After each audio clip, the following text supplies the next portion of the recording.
Greetings, Exiles. This is Exile coming to you with Sir Reginald Amadeus Fortescue III and Frank. And we're going to be bringing you our Jooced Budget Guardian Support build.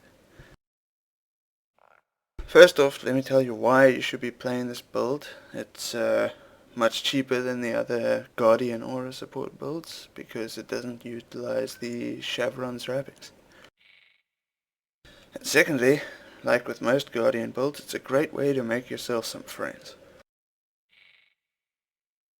Obviously, it's got some downsides too. Firstly, you're going to have to gear up your chaos resistance, practically capped if you can.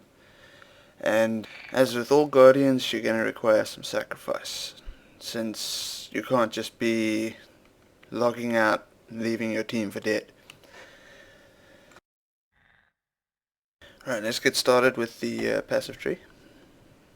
Okay, firstly for our CNC Points, we have got Radiant Faith. This is going to boost your team's armor by a considerable amount, as well as giving them about half a discipline aura's worth of energy shield. And then we have Unwavering Faith. This is going to give them some extra physical damage reduction, which is going to stack on top of your armor-based physical damage reduction. This is a really powerful synergy between armor, endurance charges, and other forms of physical damage reduction. So going to give them a bit of regen. There's no harm in that. As for the skill points themselves, as you can see, we come out of the life mana side of the Templar tree. Get some armor and ES, some life regeneration from the Sanctity Notable. Grab some life. Yeah. Well, this gives you some attack speed for movement, but it's just kind of a means to an end on getting out of the Templar area. We then come out and grab the quick recovery. There's some extra life. A little bit of life regen helps with those chaos degens when they do show up. We then come around to Sovereignty and Purity of Flesh. This is a nice cluster to have for this kind of build because it's got the chaos resistance as well. Come a little bit further down, get some more armor ES nodes. We grab the jewel socket in between these two.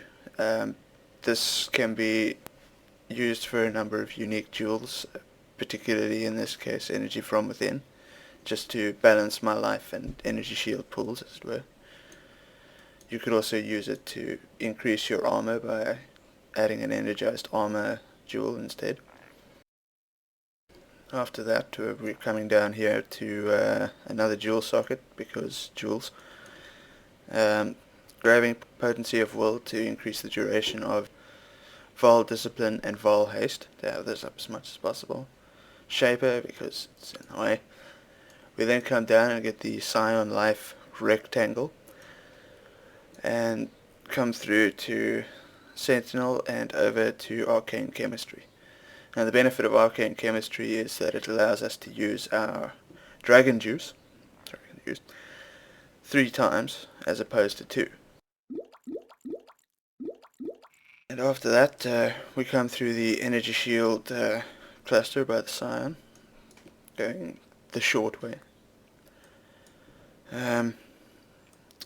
Grabbing Conduit. In Prophecy this may not be necessary because we'll most likely be grabbing Harmony of Purpose. But that's just to give your team some endurance charges if they themselves cannot generate them. Obviously this is a aura stacking build, so we're grabbing all the aura nodes we can. Coming down, we got Harrier for some more attack speed and movement speed. It's important to stay in front of your team as often as possible to warn them of incoming dangers. Next up, we're coming down, grabbing another jewel, and aura reservation reduction here, 12% from the Charisma cluster. Going up from there, we grab another dual socket, obviously. This is also a decent spot for energy from within if you find yourself having a large enough life pool to sacrifice the life from these nodes. More aura reservation and aura effect. We're pretty much getting all of this. We then come into the life and energy shield cluster, written in blood over here. More life and energy shield. Since this is a hybrid build, we benefit a lot from these hybrid clusters.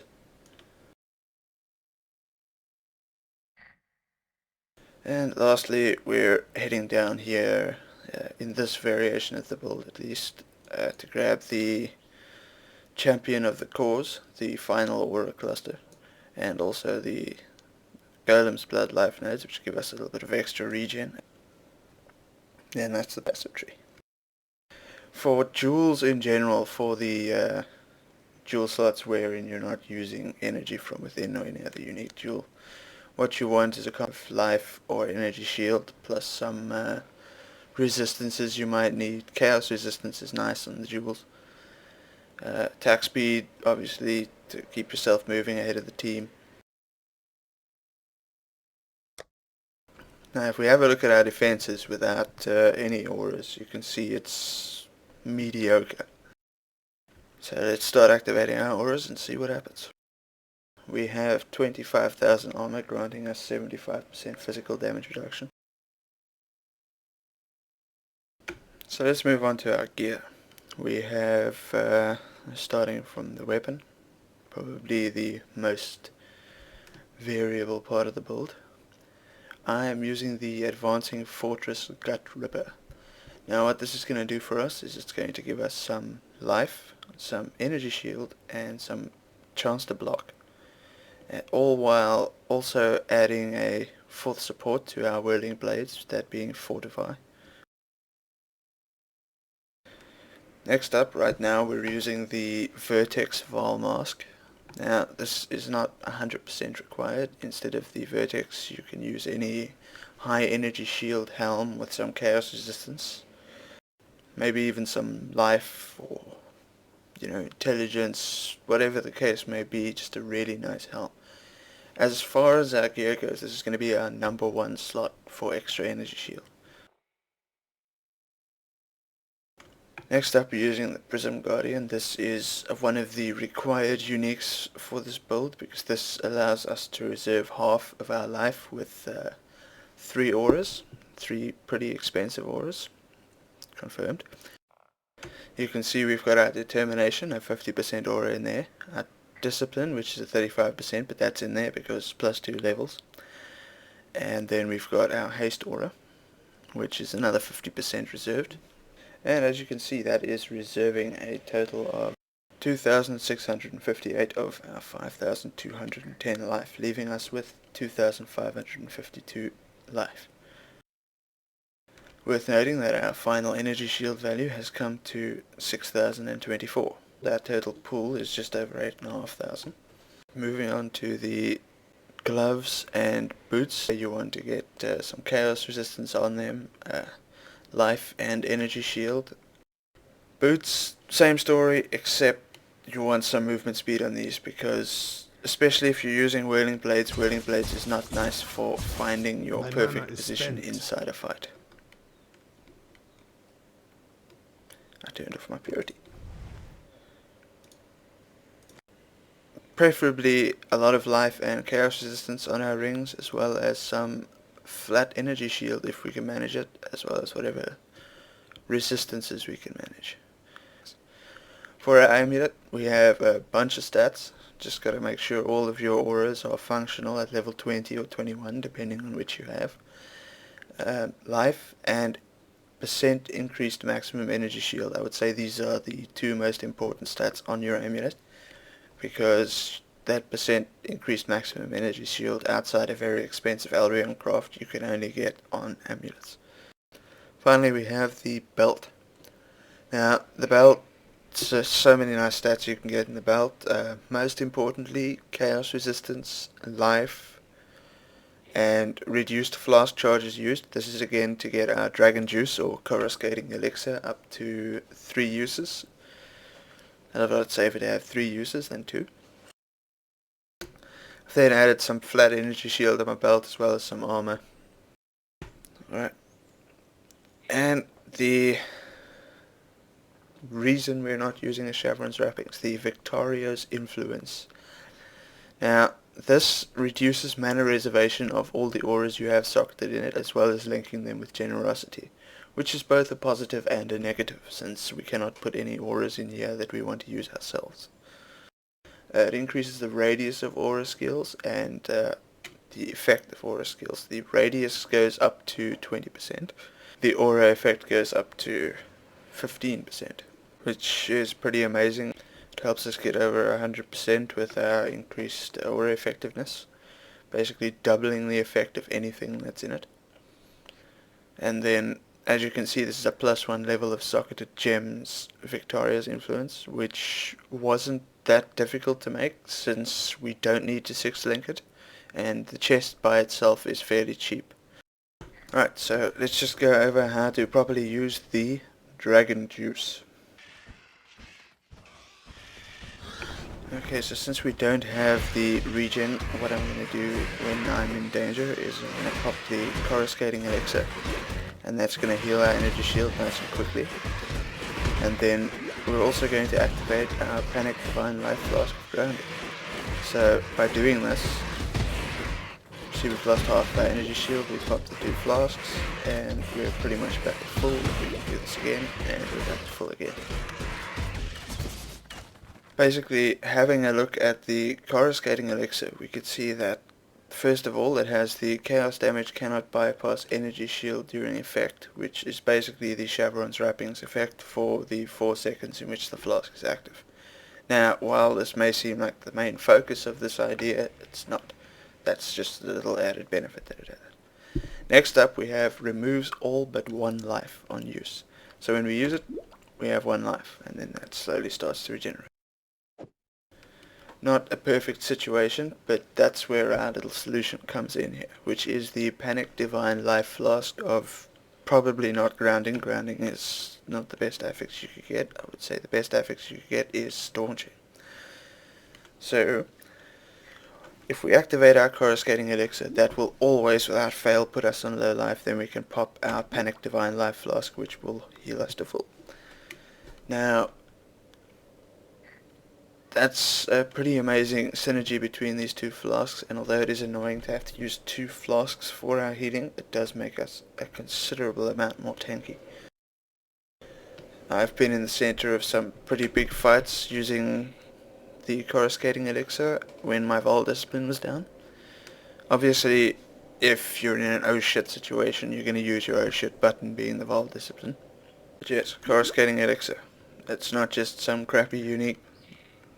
It's actually pretty damn fantastic, and as far as I know, it can be farmed from a divination card pretty early on in Act 2 or in maps. Some dangers of this, however. I have seen a Tormented Thief remove flask effects. I'm pretty sure this is something they do, so be wary of that when they're possessing a monster. Especially a chaos monster, of course. And reduced regeneration maps, such as 40% and 60%, will reduce the energy shield regeneration per second, so that it will become quite a bit more dangerous.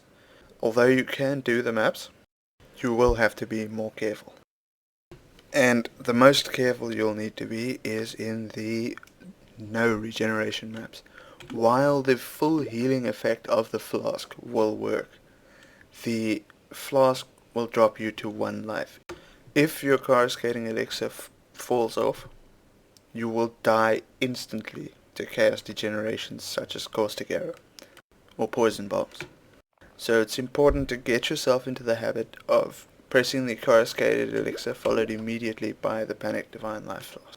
If you're in a panic situation playing the old flask piano, you know, like such, then the Panic Divine Life Flask will actually be pretty fantastic and has saved my life numerous times, because I can take 2000 damage between flask activations. So you get the little panic on, and you typically survive in your flask piano situations. Now as for our other flasks, that's pretty much your choice. What I've got going here is just some flasks that I was too lazy to change during the race, basically. I didn't really have the alterations to get my bleed removal onto my panicked divine, so I ran another instant flask that I never used except to remove heals. And I've chosen a Stibnite flask with remove freeze because the smoke cloud helps on the more physical bosses like the second form of Dominus in the Palace map. Right, that about wraps up the build guide. If you guys have any questions, you can leave them in the comments, or you can leave them on the forum post where the written guide is, which will also be in the description below. So, bidding you farewell from myself, Sir Reginald Amadeus Fortescue III, and Frank. I hope you enjoyed this video, and I hope you decide to play a Dragon Juiced Budget Guardian build in the upcoming Prophecy Leagues. I know I will be using the Dragon Juice in a couple of my builds to see, how we can get the maximum effect from this fantastic flask. And yes, as soon as a member of my team from the race comes online, I will be recording a video of how to properly juice your team with where to stand, where to run, what to call out, basic team stuff. In the meantime though, have a look at the build, it's pretty great. Thank you very much and good day.